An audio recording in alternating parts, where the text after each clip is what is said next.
Please be silence, all of student got it ना?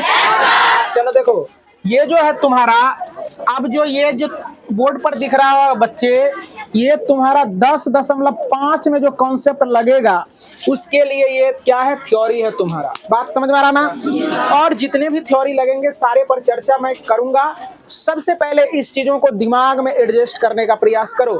अगर ये तुम याद कर लेते हो, है ना, ये प्रमेय ऐसे है कि 10वीं कक्षा में जब जाओगे तू लोग, तो इस तरह से जो है ना, इसी कॉन्सेप्ट पर ऑब्जेक्टिव वृत्त से संबंधित जो होता है ऑब्जेक्टिव प्रश्न आता है, जिसमें कि कौन कहता है ज्ञात करने के लिए। बात समझ में आ रहा ना?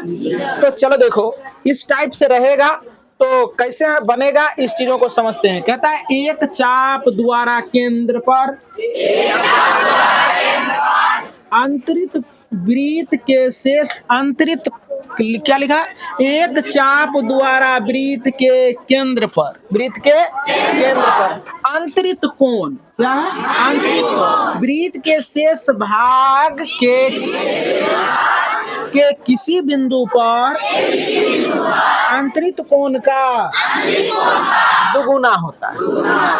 चलो देखो, समझने का प्रयास करो। ये जो है समझने का प्रयास, ये चाप है, लाल वाला दिख रहा है चाप, ये चाप जो है ना, इस चाप द्वारा केंद्र पर, देखो केंद्र पर जो कोण बनेगा, यहाँ जो कोण बनेगा है ना, तो ये कोण जो होगा इस शेष चाप, शेष वृत्त के परिधि पर शेष कोण जो बनेगा है ना, इससे ये क्या होगा, हमेशा दुगुना होगा। बात समझा ना? कहता है कि वृत्त के किसी चाप द्वारा केंद्र पर बने कोण, वृत्त के केंद्र पर बने कोण, कहता है शेष भागों पर बने कोण का दुगुना होता है। याद हो गया?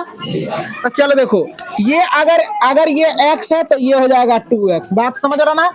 अगर बच्चे ये है तुम्हारा 20 तो ये हो जाएगा तुम्हारा क्या, 40। बात समझ रहे ना?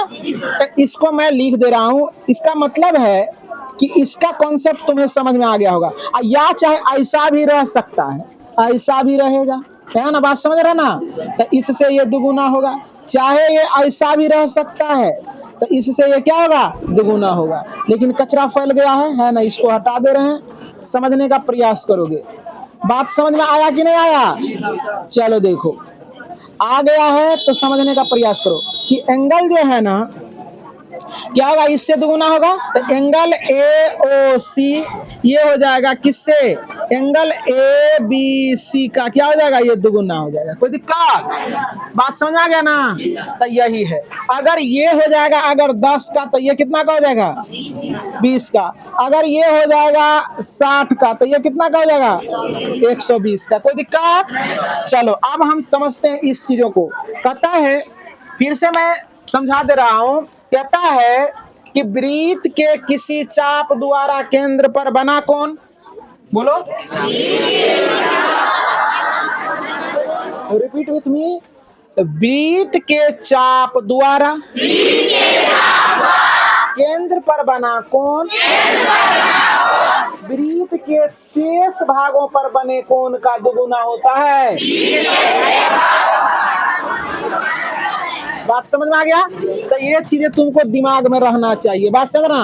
अब ये है चक्रीय चतुर्भुज। देखो चतुर्भुज, चक्रीय चतुर्भुज इसको क्यों कहा गया? क्योंकि पहले ही चक्का है एक गोलाकार, है ना रे, उससे ना अंदर और उससे ना बाहर। तो चलो देखो, अंदर में 1 2 3 4 भुजा है ना, इसलिए इसको चक्रीय चतुर्भुज कहते हैं। तो चक्रीय चतुर्भुज, तो चलो देखो, इसका सम्मुख कोणों का योग जो होता है 180 डिग्री।